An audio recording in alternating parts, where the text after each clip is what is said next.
Bismillahirrahmanirrahim.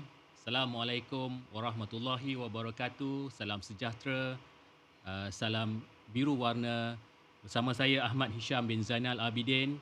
Hari ini akan membincangkan satu topik UUM kampus tanpa tunai. Jadi bersama saya pada hari ini dua orang tetamu yang akan saya perkenalkan. Yang pertama di sebelah ni yang Ayu, tersimpuh Ayu di sebelah saya. Yang berusaha Profesor Madya Dr. Syahadah Haji Abdullah, Ketua Pasukan Pendigitalan Kampus Tanpa Tunai. Apa khabar Doktor? Alhamdulillah. Sihat Alhamdulillah ya. Terima kasih kerana sudi hadir pada hari ini. Ya. Tetamu yang seterusnya yang segap bergaya di hujung sana yang berusaha Dr. Afiruddin Tapa, Pengarah Jabatan Strategik dan Pembangunan Perniagaan atau lebih dikenali sebagai BSD ya, UUM. Apa khabar Doktor? Baik, terima kasih. Terima kasih Doktor. sudi hadir pada pagi ini. Sama. Alright. Jadi hari ini kita akan bincangkan tentang inisiatif kampus tanpa tunai ya.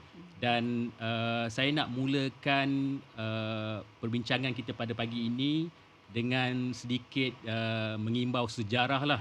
Dan soalan ini nak saya kemukakan kepada Dr. Syahadah. Ya. Dulu pernah menjawat jawatan timbalan pengarah di BSD juga yang mungkin terlibat dalam inisiatif kampus tanpa tunai. Mungkin doktor boleh ceritakan sejarah inisiatif kampus tanpa tunai di UUM dan bagaimana UUM mengimplementasi kaedah transaksi tanpa tunai ini. Dan mungkin apakah faktor-faktor yang mendorong ke arah usaha ini. Silakan doktor. Baik. Terima kasih. Bismillahirrahmanirrahim.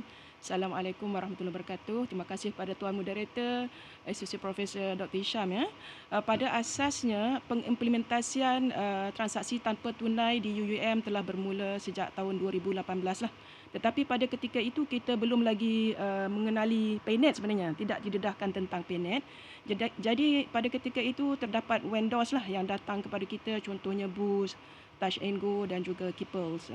Cuma yang paling keraplah datang kepada kita memberi penerangan tentang manfaat cashless campus dan sebagainya pada ketika itu adalah Keepel lah yang paling kerap datang memberi briefing dan sebagainya. Jadi rentetan daripada itu kita telah ada satu MOU sebenarnya bersama dengan pihak Keepel untuk tempoh yang tertentu, kalau tak silap saya 2+1 lebih kurang macam tu. Pada ketika itu untuk mengimplementasikan pendidikan kampus transaksi tanpa tunai di kampus Sintuk ni. Dan kemudian pada tahun 2022 kita dikunjungi oleh pihak PayNet. Dan daripada kunjungan itulah kita diberi penerangan mengenai siapa PayNet, yang mana di situ kita baru faham bahawa okey, PayNet ini sebenarnya adalah penyedia infrastruktur yang utama dalam dan juga penyedia rangkaian transaksi pembayaran tanpa tunai di dalam negara kita. Dan di situ kita faham bahawa semua vendors yang lain seperti Bush, Keepel dan juga Touch and Go dan lain-lain itu menyewa platform yang telah disediakan oleh pihak PayNet. Dan di situ juga kita diberi kefahaman bahawa pemegang saham yang terbesar adalah bank negara di dalam PayNet bersama dengan 11 institusi kewangan yang lain.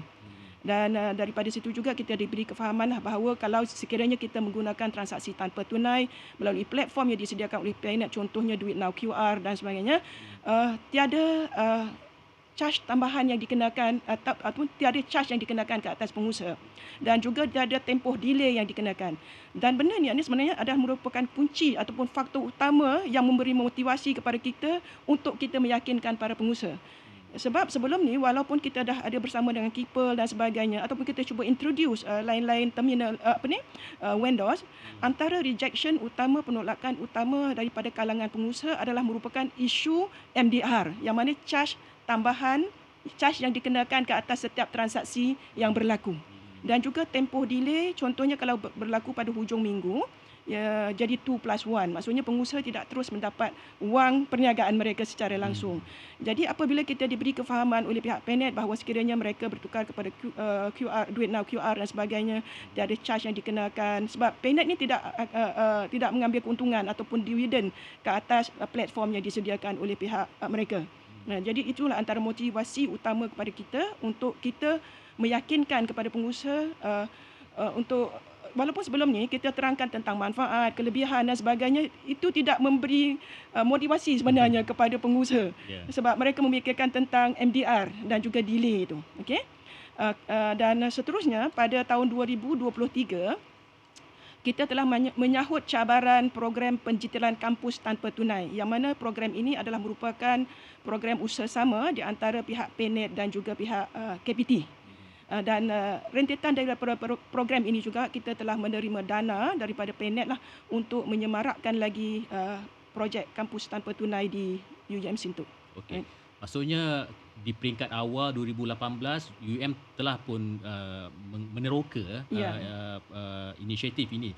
Cuma pada ketika itu mungkin dari segi platform yang ada pun mungkin tidak banyak, mungkin kita pun baru lagi nak explore kan. Betul. Tapi sekarang ni dah 2023, 2024 dah banyak perkembangannya. Mungkin saya nak ajukan soalan kepada Dr. Afiruddin, bagaimana pengusaha kita di dalam kampus ni bersedia mengadaptasi sistem tanpa tunai ni.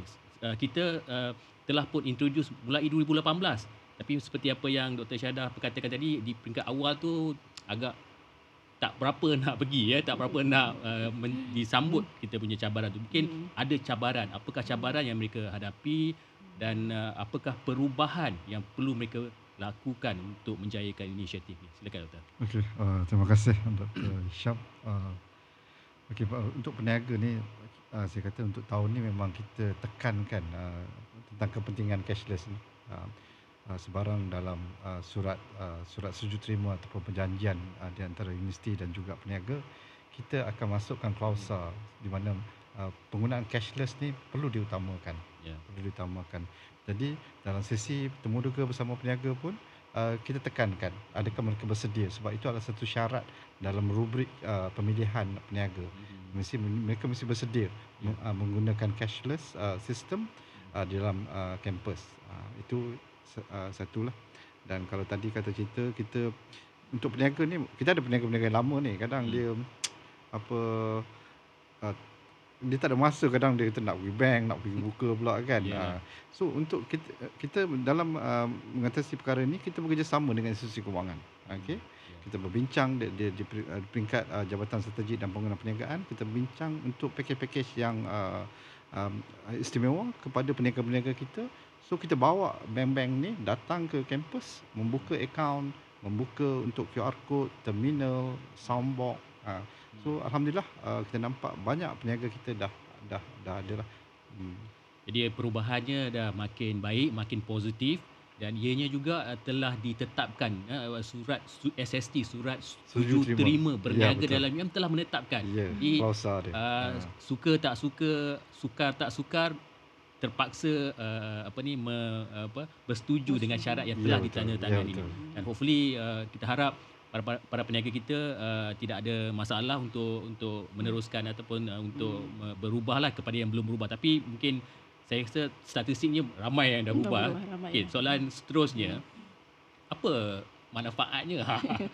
Kenapa mungkin orang kata kenapalah nak buat kampus tanpa tunai ni, apa masalahnya? Okay, mungkin doktor boleh kongsikan manfaat tanpa tunai ni, transaksi tanpa tunai ni kepada pelajar, kepada staf dan juga kepada pengusaha ataupun peniaga ni. Silakan. Baik, saya yakin sebenarnya setiap daripada kita tahu dan sedar bahawa kita berada di dalam era digital sebenarnya. Jadi sama ada kita terima ataupun tidak, kita tolak ataupun kita tak tolak, kita tidak boleh menafikan bahawa penerapan pengimplementasian transaksi tanpa tunai ini merupakan kunci kemajuan dalam ekonomi moden yang makin mencabar ni sebenarnya. Jadi bila kita lihat dari segi manfaatnya banyak. Tapi kalau kita nak huraikan satu persatu di sini mungkin kita tak cukup masa. Tapi memang banyak. Contohnya kepada pelajar ataupun pembayar sendiri. Warga kampus di kalangan pelajar dan juga kaki tangan kita sebagai pembayar. Di sini kita lihat bahawa dengan adanya transaksi tanpa tunai, salah satu perkara yang memberi manfaat kepada mereka ialah pantas dan kelancaran pembayaran. Contohnya pelajar kita awal pagi bangun lewat, tak sempat nak breakfast dan sebagainya, nak pergi grab makanan di kaunter-kaunter dan sebagainya, atau staf kita nak masuk office dengan segera. Dengan adanya pembayaran tanpa tunai yang mana kita hanya menggunakan telefon bimbit, kad debit ataupun kad kredit, jadi mereka terus boleh scan dan grab makanan dan pergi. Begitu. Dan kalau kita tengok, kalau kita cerita tentang kepantasan dan kelancaran ni juga, lebih-lebih lagi kalau kita dalam perjalanan kan, kita tidak risaulah nak pergi cari ATM, nak keluarkan duit tunai, nak masukkan dalam saku dan sebagainya. Itu yang pertamalah. Yang kedua, saya tengok dari segi keselamatan dan keselesaan. Dengan adanya transaksi tanpa tunai melalui telefon bimbit dan sebagainya, kita boleh mengurangkan ketirisan ataupun kecurian wang secara fizikal lah. Yang mana banyak juga berlaku di kalangan mahasiswa kita kan, yang mana leka masuk exam dan sebagainya, tinggal beg di luar dan sebagainya. Jadi perkara itu mereka boleh bawa phone masuk dan silentkan saja, letak di bawah, dan benda tu selamat, safe bersama dengan mereka. Dan satu lagi ialah kita lihat dari segi data ataupun rekod yang jelas. Di mana kita dengan data rekod yang jelas itu, kita boleh membimbing ataupun mendidik pengguna yang bijak. Maksudnya, setiap transaksi yang dilakukan melalui aplikasi, semua rekodnya ada.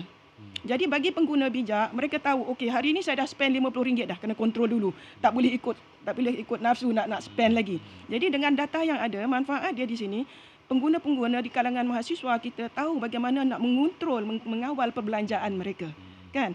Kalau dari segi, saya lihat dari segi faedah manfaatnya kepada merchant ataupun pengusaha di sini, dia akan meningkatkan kecekapan operasi. Yang mana pihak pengusaha boleh memproses banyak transaksi dalam satu masa, dan di situ kalau kita tidak menggunakan transaksi secara atas talian, dia akan banyak berlaku kesilapan manusia di situ sekiranya transaksi itu terlalu banyak. Jadi kecekapan pengoperasian itu sangat penting bagi pihak pengusaha. Dan yang keduanya, kita lihat dari segi pengurangan kos pengurusan wang tunai itu. Biasanya kalau tanpa transaksi tanpa tunai ni, kita berniaga, pengusaha berniaga, kalau banyak kedai pula, kadang-kadang wang cashnya banyak. Jadi mereka mengambil masa untuk pergi ke bank, masukkan wang ke dalam bank dahulu, dari segi pengangkutannya, kos minyaknya dan sebagainya. Dan setengah-setengah pengusaha juga perlu pergi ke bank untuk tukarkan wang kecil sebagai untuk diberikan baki kepada pembeli kan. Itu antara yang manfaat kepada pengusaha. Dan satu lagi adalah dari segi keselamatan lah. Memang kalau pengusaha yang tidak didedahkan tentang manfaat tanpa tunai, mereka fikir risau dari segi masalah keselamatan. Sebenarnya transaksi tanpa tunai atas talian lebih selamat, kan? Lebih selamat di mana sebab setiap pembayar, pengguna ataupun warga kampus, apabila mereka nak menggunakan aplikasi tanpa tunai itu, mereka perlu mendaftar. Profil mereka, data mereka memang ada lengkap di dalam aplikasi dan dalam database. Jadi sekiranya contohnya sepatutnya pembayaran itu RM10, tetapi tengok-tengok ada RM8. Sebenarnya pengusaha boleh request untuk trace siapa yang bayar tak cukup ni sebenarnya. Dan keselamatan ini juga kita boleh tingkatkan dengan adanya soundbox. Kan? Soundbox yang mana dengan penggunaan QR soundbox ini, pihak pembayar dan juga pihak pengusaha dua-dua selamat. Kerana bila kita membuat pembayaran, keluar suara berapa jumlah pembayaran yang telah dilakukan. Dan alhamdulillah kita bersyukur sebenarnya atas sokongan pihak BSD dengan kerjasama dengan RHB kan, menyediakan soundbox kepada pengusaha-pengusaha kita. Dan bagi pengusaha-pengusaha yang belum bersedia untuk berpindah akaun, contohnya mereka telah lama mempunyai akaun kewangan bersama institusi kewangan yang lain, insya-Allah kita akan cuba bantu dengan bantuan pihak PNET lah untuk mendapatkan soundbox berkenaan. So manfaatnya banyak, sangat banyak. Dan dengan kata lain memudahkan kehidupan kita, melancarkan kehidupan kita. Dan saya nak sambung sikit, tadi ada Dr. Syahadah mention tentang soundbox dan sebagainya. Mungkin Dr. Afiruddin boleh perjelaskan lagi, ada tak apa-apa inisiatif ataupun sokongan yang diberi kepada pengusaha kita dalam UM ni?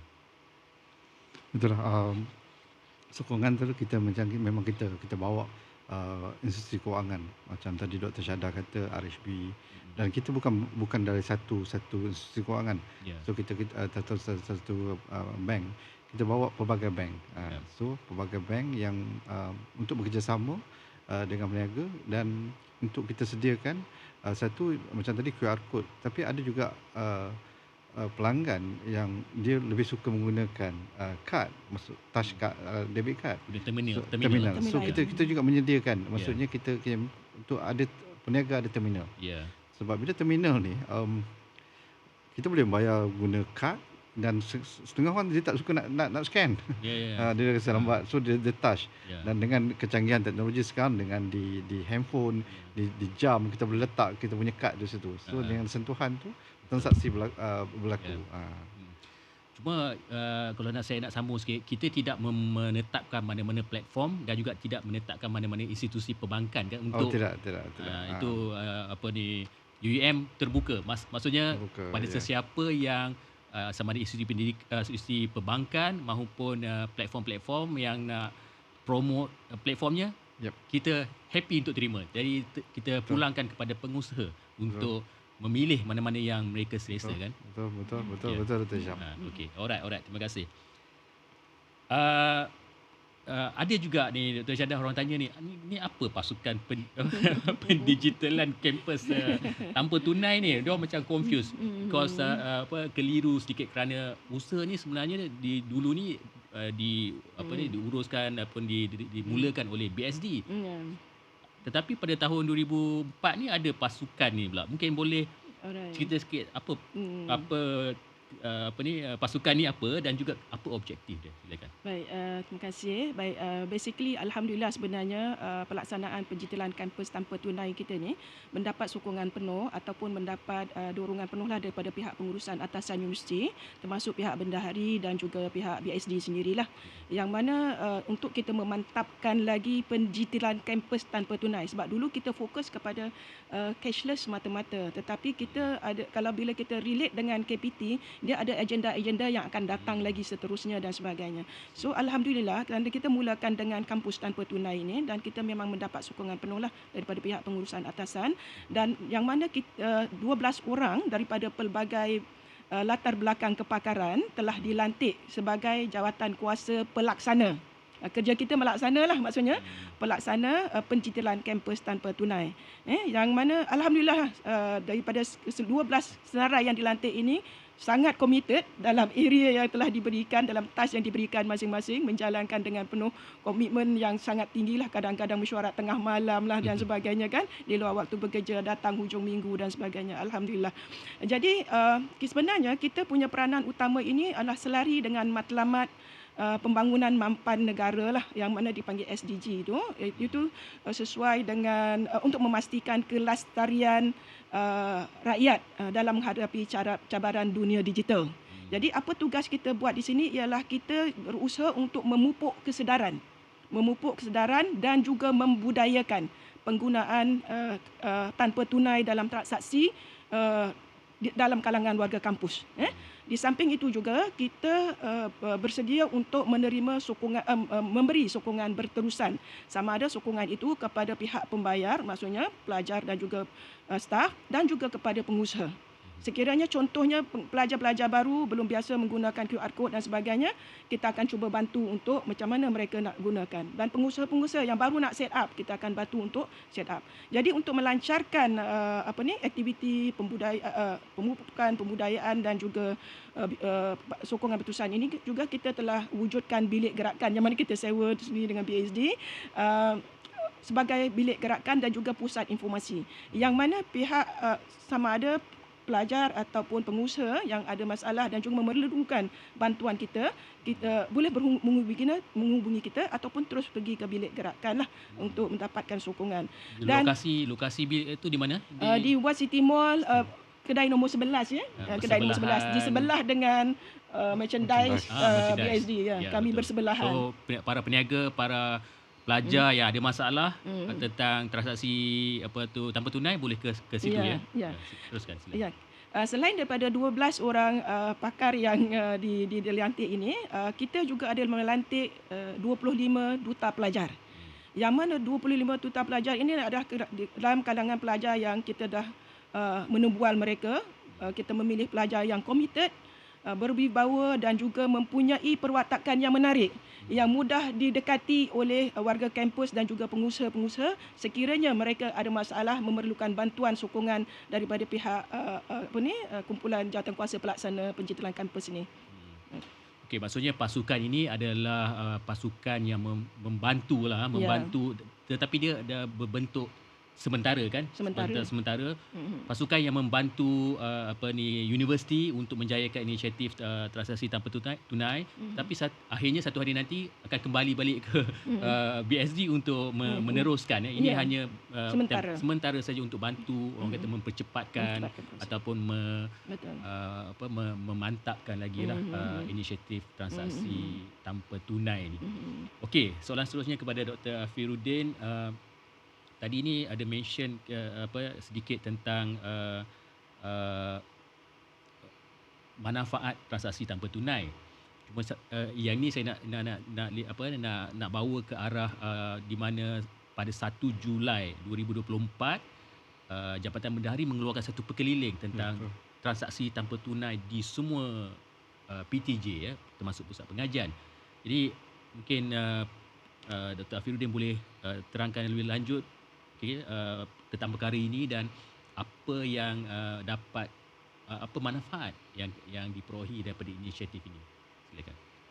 Okey, terima kasih Doktor. Berdasarkan perkeliling tu memang kita di kampus ini sebenarnya kita di antara jabatan ni memang dah cashless 100% cashless. 100% itu adalah satu perkeliling yang perlu dipatuhi. So apa saja transaksi dengan orang luar setiap PTJ ni dia perlu cashless. Maksudnya kita melalui kita masuk e-pay universiti lah. Dia perlu pembayaran tersebut. Dan juga walaupun kami di BSD juga memang menekankan perkara itu. Cuma ada juga yang kadang-kadang kita terpaksa juga dari segi cash tu, tetapi dalam orang kata kalau percentage tu yang amat kecil lah. Amat kecil. Maksudnya secara umumnya semua pembayaran perlu dilakukan secara cashless ataupun tanpa tunai. Namun sekiranya untuk kes-kes tertentu, contohnya pelajar antarabangsa lah katakan, baru tiba belum ada lagi akaun bank contohnya bawa cash ni. Jadi kalau dia terpaksa membuat pembayaran, dia boleh membuat pembayaran di kaunter Jabatan Bendahari saja kan. Betul. Kita masih ada, tetapi untuk kes-kes yang tertentu saja. Tapi secara umumnya perlu secara tanpa tunai, dan ini saya rasa selaras dengan semua jabatan kerajaan pun. Kalau untuk makluman Dr. Hisham, kalau edisi hotel di luar pun di bawah BSD. So memang kita pun memang tekankan memang selepas perkeliling tersebut memang kita sangat menekankan memang dari segi cashless tu meningkat begitu ketara lah. Betul. Jadi pastikan ada QR, ada telefon, ada kad. Kerana apabila anda pengunjung ataupun tetamu yang datang ke UM ni nak bayar duit duit hotel kena secara tanpa tunai kerana edisi hotel tu di bawah. Tapi saya tambah sikit saya kata cabaran sebabnya kita dah semakin berkurangan sebab pendekatan cashless ataupun digital ni sudah diterima di peringkat rakyat Malaysia sendiri. Betul. So, kalau saya nak rujuk saya punya cerita pengalaman saya kan, dulu bila saya belajar di luar negara dari saya 12 tahun dulu, saya macam terkejut boleh tengok kedai kopi, kedai biasa boleh $1 boleh guna macam kad kan. Saya kata it's not happen in Malaysia yet. But now it's happen in Malaysia. Dan maksudnya kita nak beli walaupun warung semua kita boleh cashless. Itu adalah satu kemajuan yang bagi saya membanggakan untuk Malaysia, dan benda tu telah diadaptasikan di dalam kampus kita lah. Alhamdulillah. Walaupun kita agak macam 10 tahun ke belakang, kalau saya di Australia dulu kita panggil EFT Post. EFT Post. In fact kalau nak keluarkan duit cash pun, kadang-kadang kita perlu ada sedikit cash dalam wallet tu, boleh dikeluarkan di EFT Post terminal tu di shopping complex. Tak perlu pergi ke ATM machine kan. Advance cash lah kita tambah. Advance cash kan. Jadi sangat memudahkan kehidupan lah. Okey. Namun change ni saya nak ambil konteks mereka yang agak berusia sikit iaitu mungkin kaki tangan, staff dan juga peniaga-peniaga. Generasi muda tak ada isu. Mereka memang lahir tu teknologi kan, jadi tak ada masalah. Tapi yang mereka yang agak berusia ni nak berubah ni ada masalah sebab satu kata-kata ni change is painful. But nothing is as painful as staying stuck. Jadi memang sukar sebenarnya nak berubah kerana kita dah terbiasa guna tunai kan. Jadi mungkin Dr. Syahadah, macam mana nak pastikan projek ataupun pasukan ni nanti mungkin pasukan ni ada dia punya dia punya matrix kot ataupun ada dia punya KPI ke. Jadi bagaimana nak menilai kejayaan pasukan ini, mungkin ada matrik tertentu yang digunakan sebab kita macam saya katakan tadi ada sekelompok kecil mungkin yang masih lagi sukar untuk berubah ni. So, silakan. Saya sentuh bahagian metrik kaedah pengukur kepada kejayaan projek dululah ya. Okey.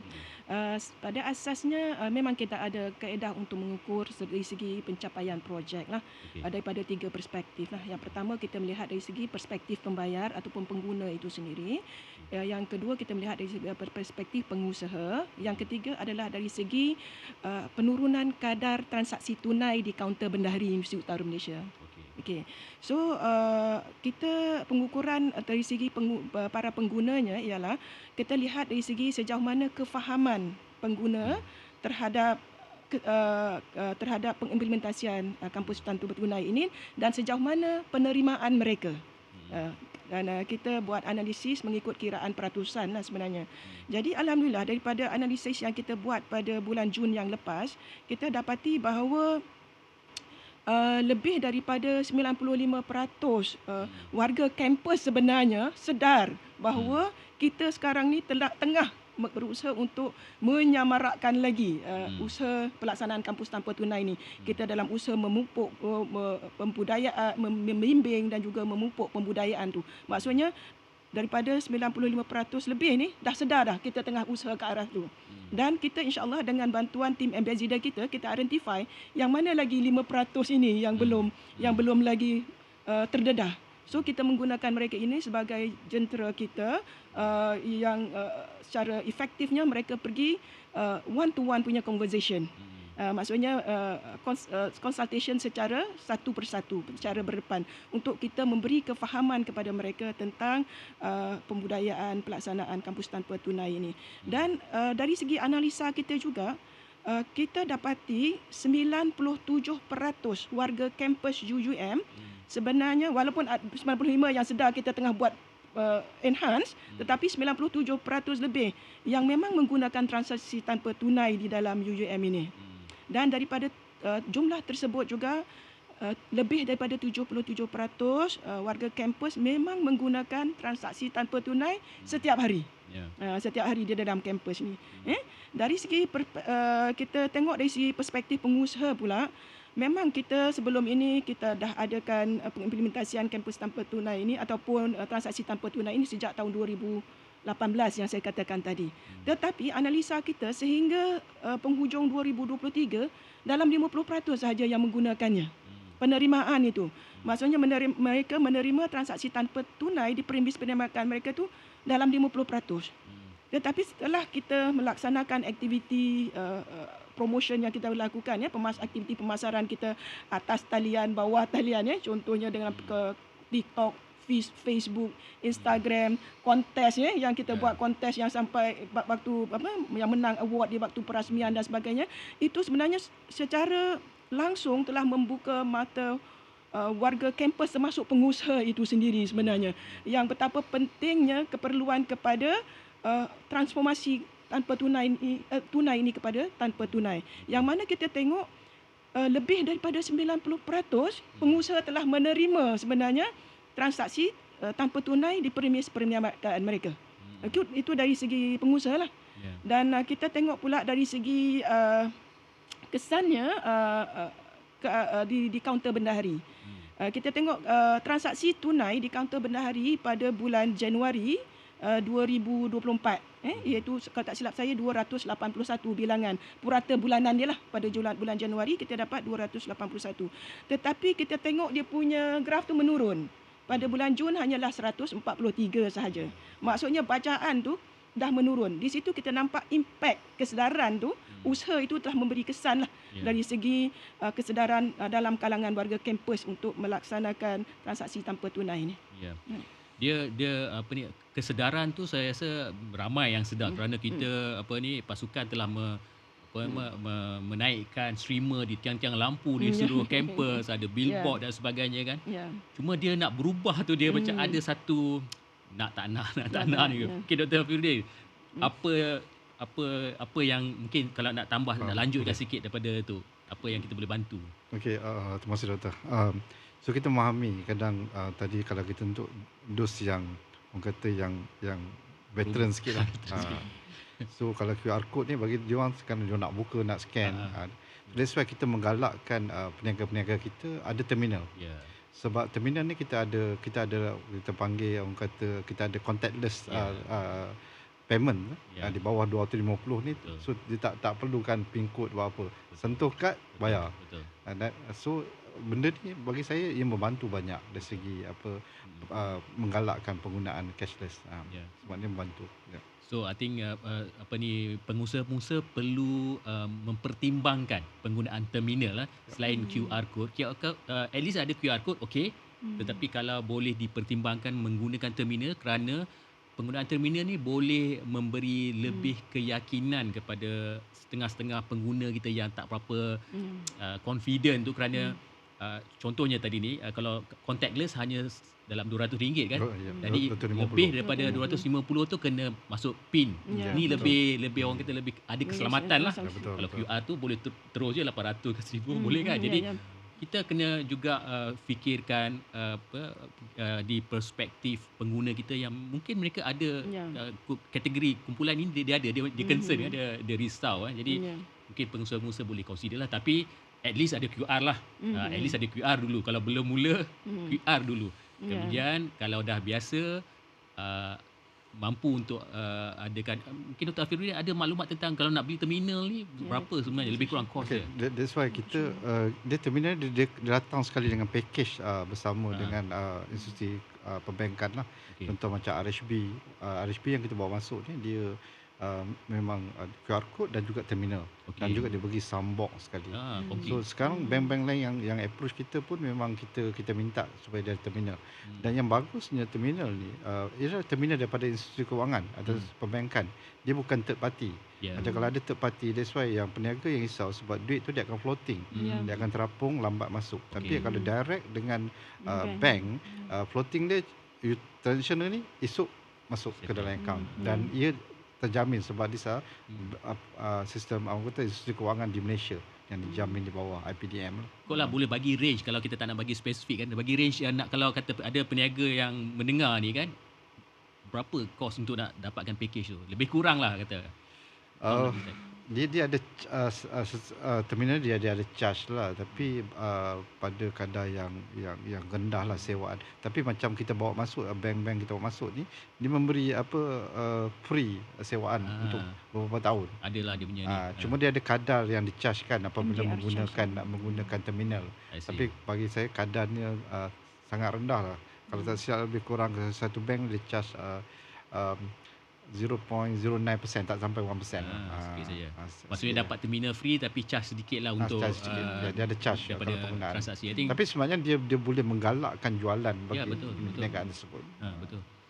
Dan kena fikir apabila kita memberi kemudahan, pelbagai kemudahan ni sebenarnya akan menarik lebih ramai pengunjung. Tapi saya tambah sikit. Boleh, Saya tengok yang menariknya dari segi kewangan di peringkat peniaga itu sendiri ia adalah financial management. So apabila menggunakan digital ni, dia ada rekod. Sebenarnya kita micro SME ni kadang-kadang kita ada masalah dari segi rekod.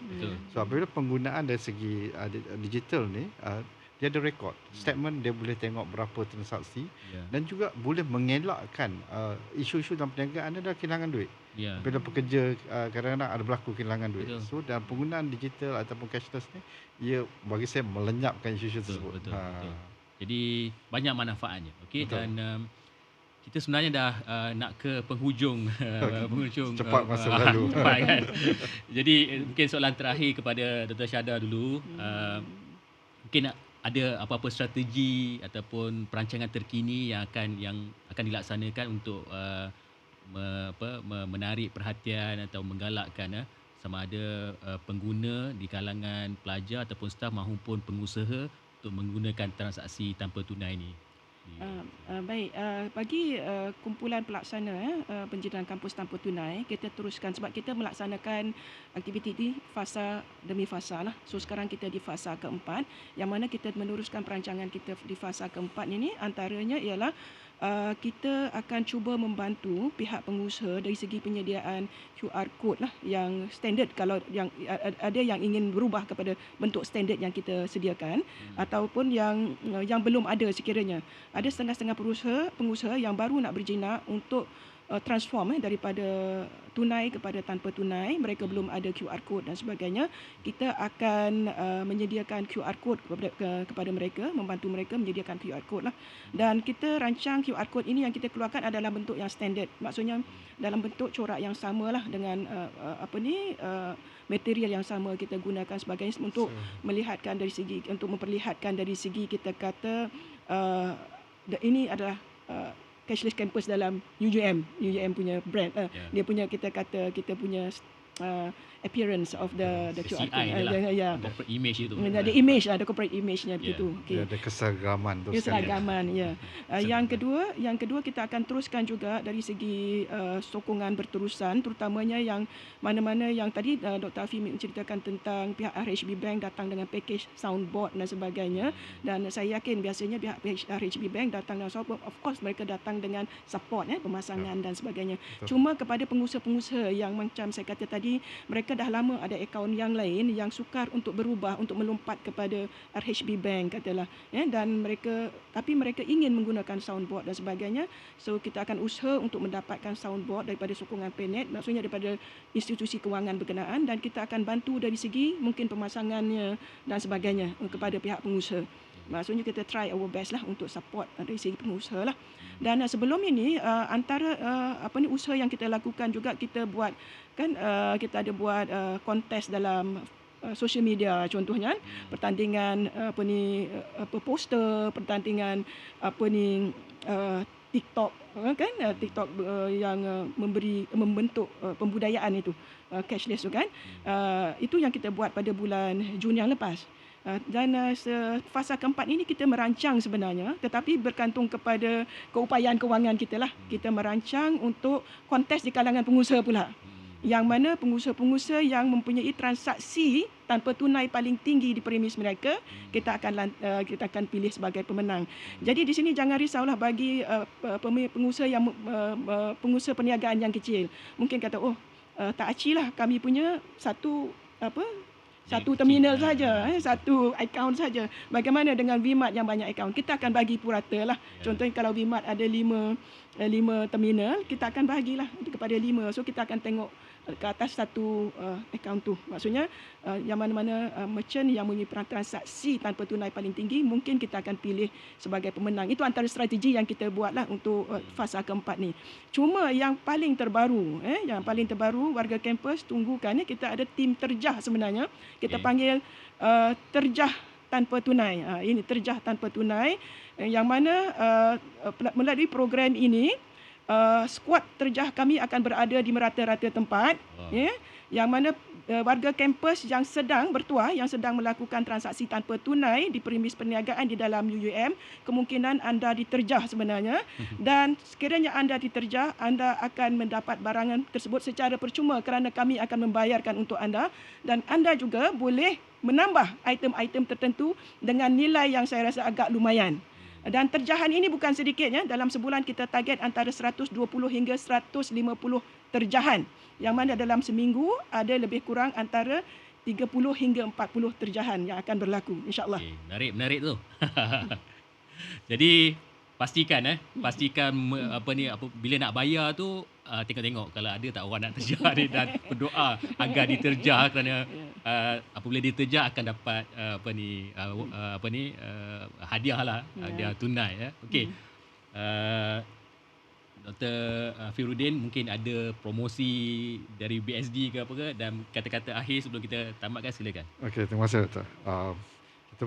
Kita memang kita punya UMC lah, UM Merchandise Collection Boutique di University Mall, kedai kita. So sila hadir di sana untuk membeli barang-barang merchandise UM, dan insya-Allah untuk Convo ni kita keluarkan produk terbaru, design terbaru, nantikan barangan merchandise yang terbaru daripada UMC untuk pesta Convo kali ini. Okey. Yang ni nampak mineral water ni Dan Produk BSD juga. di bawah produk BSD, di bawah Universiti Hmm. Utara Malaysia. So kita ada air mineral UM Sintok. Air Sintok lah. Saya selalu saya buat gurauan ni, orang kata air ni benar-benar hati lah. Air universiti kan. Air universiti kan. So this air mineral, memang boleh rasa memang sedap, insyaAllah. So kita promo sikit lah. So bagi jabatan-jabatan atau PTJ ataupun peniaga-peniaga boleh mendapat. Dah ada peniaga-peniaga yang memasarkan. Alhamdulillah dia nampak. Sebenarnya dari segi brand tu ramai memilih untuk menggunakan air UM Sintok. Dan dengan ceritanya juga dipasarkan di luar UM. Di mana boleh kongsi ikut sikit. Sekarang kita juga memasarkan di RNR Napo. Okey. Dan yang terbaru ni kita memasarkan di Airport Alostar. Di Airport Alostar, insyaAllah. Kalau di bahagian departure tu dia ada di kafe tersebut. Nanti warga UM kalau nak nak berangkat ke Kuala Lumpur ke, di Airport Alostar tu, waktu breakfast tu, kalau beli air mineral UM Sintok. UM Sintok. Okey. Jadi kita sampai ke penghujung program. Pertama saya nak ucapkan ribuan terima kasih kepada Yang Berusaha Profesor Madya Dr. Syahadah atas kesudian, dan juga Dr. Afifuddin Tapar atas kesudian berkongsi pada hari ini. Dan kita harap projek UUM sebagai kampus tanpa tunai akan berjaya. InsyaAllah kita yakin berjaya, kerana warga UUM pun bukan warga yang susah berubah. Kita sentiasa akan mencari sesuatu yang baharu ataupun sesuatu yang berinovasi kan, untuk manfaat warga kampus. Jadi kita yakin insya-Allah. Dan sebelum kita akhiri, kita akan saksikan satu video pertandingan video TikTok pertandingan cashless campus yang telah diumumkan pada bulan Jun baru-baru ni. Jadi saksikan sehingga kita berjumpa lagi. Assalamualaikum. Bye bye.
This machine only accepts debit or credit card and Touch 'n Go e-wallet.